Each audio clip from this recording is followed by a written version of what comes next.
An unknown anomaly has been reported in the following areas: West County, Misty County, and Sebastian County.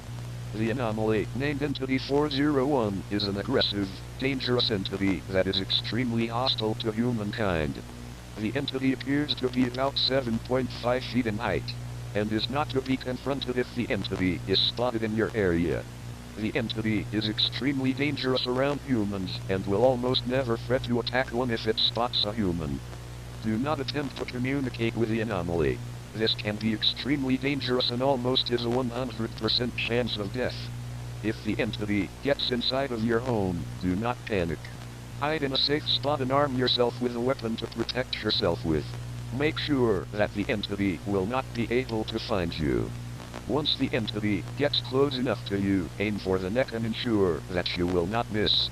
The neck is its weak spot, and if chopped off, will confirm its death. If the entity does find out where you are hiding, run.